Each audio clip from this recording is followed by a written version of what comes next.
Hey guys, Tara here from Recovering Book Hoarder, and today we are going to do my birthday book haul.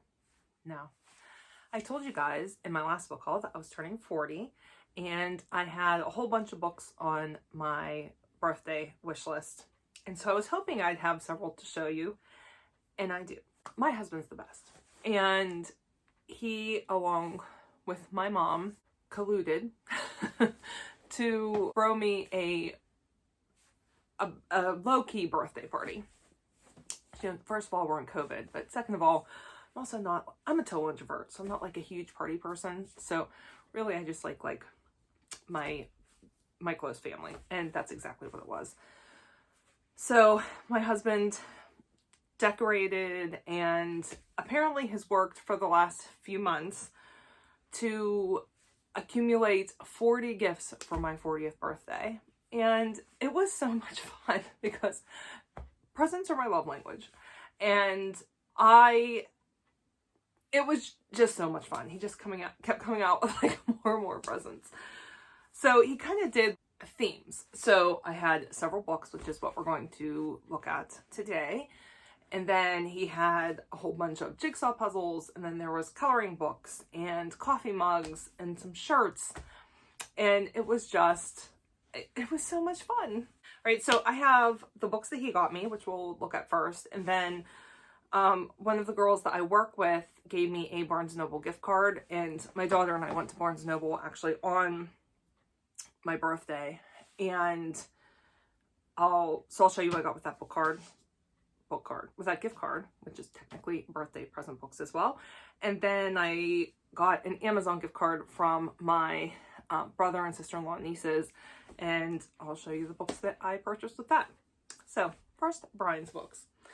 All right, so first we have The Duchess Steele by Tessa Dare, and this is the first in the Girl Meets Duke series, and I heard Sarah talk about this one over on Sarah's Nightstand, and she said that it's historical, it's romance, it's funny. I am excited for it. Okay, then I got Book Love by Debbie Tung, and this is like a little graphic novel kind of, or comic of books and loving books. It says, bookworms rejoice. These charming comics capture exactly what it feels like to be head over heels for hardcovers and paperbacks and ebooks in bookstores and libraries. Book Love is a gift book of comics tailor-made for tea-sipping, spine-sniffing, book-hoarding bibliophiles. Yeah, that's me. Except replace tea with coffee.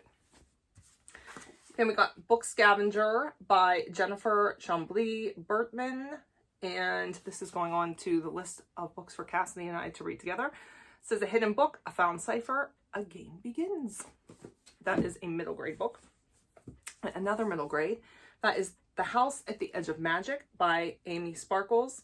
It says, a wonder-filled book that revels in magic and mayhem. And this is another one I will be reading with Cassidy. Okay, then we have a book of poetry by Nikita Gill, and that is Fierce Fairy Tales, Poems and Stories to Stir Your Soul. The book is beautiful. So like there's some illustrations, like here's one of the illustrations. And I think the cover is gorgeous. All right, then we got It's Not Too Late, The Essential Part You Play in Shaping Your Teen's Faith by Dan Dupuy. That's pretty self-explanatory. Reality Land, True Life Adventures at Walt Disney World by David Koenig, I think is how you say it. In Florida, Walt Disney didn't just want to create the perfect playland, he wanted to create a perfect world. Reality Land, True Life Adventures at Walt Disney World takes the first ever in-depth, unauthorized look at the creation and operation of the world's most popular vacation destination. Anybody that has watched my channel for a while knows that one of my favorite books are books like behind the scene looks at Walt Disney World. Okay, then I got the most recently released, which still it's been out for, I don't know, maybe a year, maybe a little less than a year, of Minalima's illustrated classics, and that is The Adventures of Pinocchio. And I adore Minalima, which is an illustrating duo. I have all of the illustrated classics thus far, and she has another one coming out, which I am so excited for, and that is The Wonderful Wizard of Oz. As you can imagine, I plan on getting that one as well, but I'm pretty sure I have everything that the Minalima has done illustration-wise now with books, so that makes me very excited. Okay, The Landscapes of Anne of Green Gables by Catherine Reed, and I adore Anne. We just read her for my book club this past year. I need to read the rest of the series. I've only read the first one. Of course, I loved the PBS version of Anne of Green Gables from the 80s. Would be glued to my TV every single time they did that. I think they always did it like during the fundraisers. But I adored Anne, and seeing everything through her eyes is just beautiful. And now I get to actually look at the landscapes from where the stories took place, which is Prince Edward Island. Okay, then I have an obsession. It's a bad obsession right now, and that is with the musical Hamilton. So, I'm so excited that I got Hamilton, The Revolution by Lin-Manuel Miranda and Jeremy McCarter, and this goes through the creation of the musical and has all of the lyrics in here, and I am so excited that I now have this. I listen to the soundtrack obsessively. My daughter loves it as well, although I don't think she's nearly as obsessed with it as I am, but it's like a thing. It's like our thing. So very excited about that. And then also along the same lines, I got the book Alexander Hamilton, which is what the inspiration for the musical is based on. This is by Ron Chernow, and this thing is a chunker. It is over 800 pages long. But when I found out about this, which my friend Jackie told me about this book, I knew I had to have it because I'm like obsessed with behind the scenes kind of thing. Like if I buy the Blu-ray of something, I want to make sure that it has every kind of behind the scenes commentary, all that stuff. If I like something, I want to know everything there is to know about it. So along those same lines. And speaking of Hamilton, that was the last one from Brian. All right. The stuff I bought with the gift card from my brother and sister-in-law and nieces. One of those books that I got is also, I gotta say, like, this is gonna sound terrible. Never was really into American history. I was much more into like European history.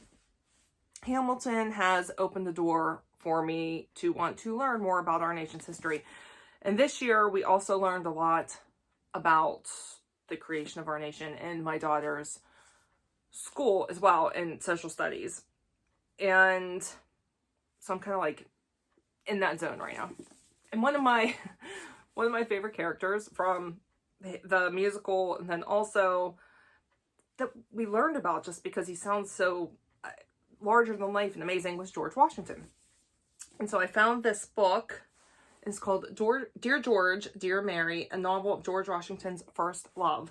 And this is based on it says, inspired by hundreds of letters, witness accounts, and journal entries from the 18th century.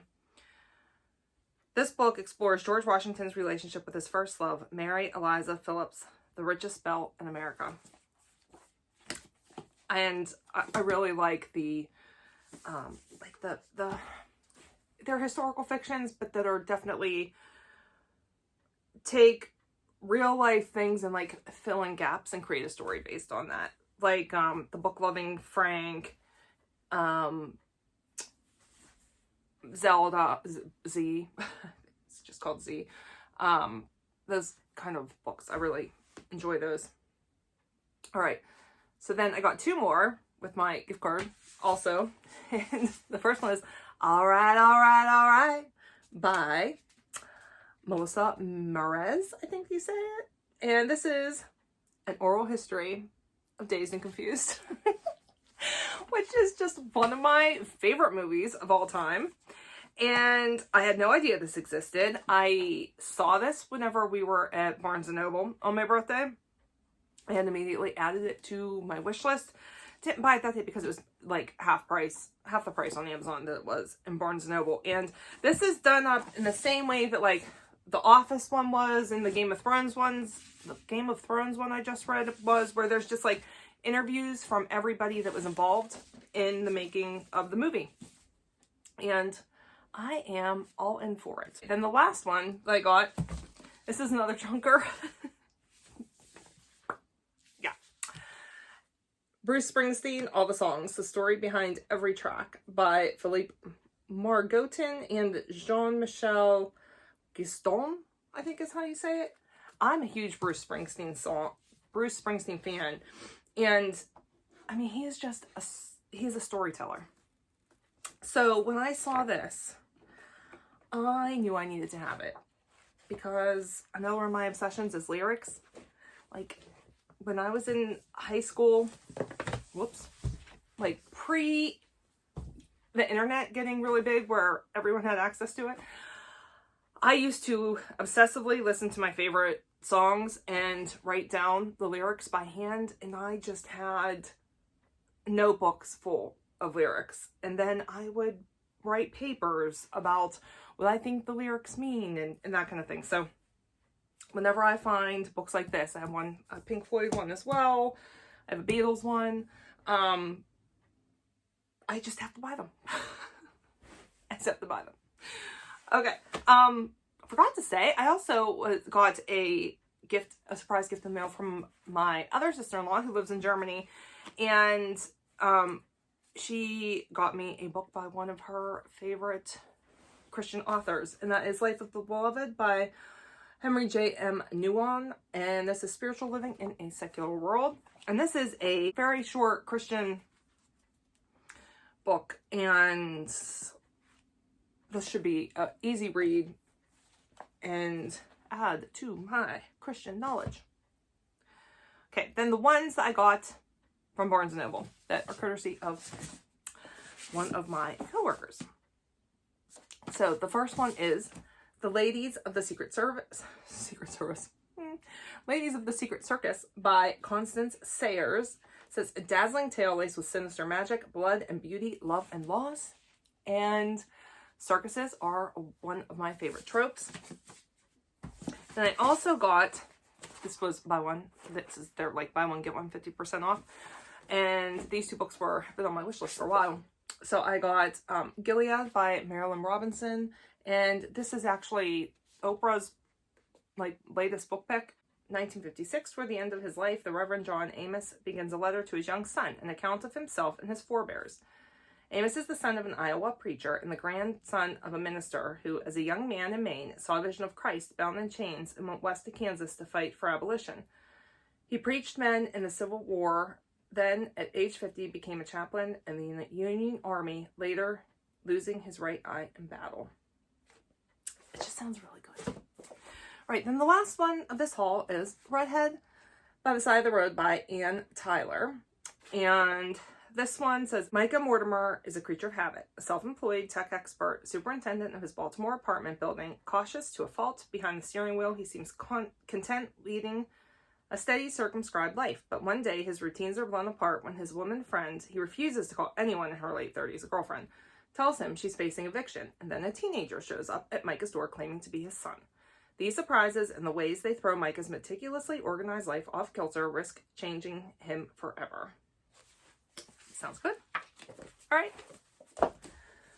That is my birthday book haul. I can't even begin to tell you how pleased I am for everything. And again, let me just say, my husband is the best. All right, guys. I'll talk to you later.